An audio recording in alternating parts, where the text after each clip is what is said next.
আমেরিকার কোয়ার্টার ফাইনালের লড়াইয়ে ডিফেন্ডিং চ্যাম্পিয়ন আর্জেন্টিনা আগামীকাল শুক্রবার ইকুয়েডরের মুখোমুখি হবে, যার আগে 3 ম্যাচে জিতে গ্রুপ সেরা হওয়া নিউল্যান্ডস কলোনির দল আছে বেশ খোশ মেজাজে।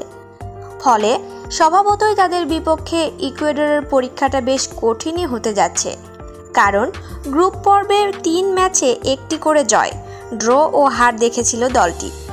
পরিসংখ্যানেও চোখ রাঙাচ্ছেন নিউল্যান্ড ম্যাসিরা। টেক্সাসের হিউস্টন এনআরজি স্টেডিয়ামে বাংলাদেশ সময় সকাল 7টায় মুখোমুখি হবে আর্জেন্টিনা ও ইকুয়েডর।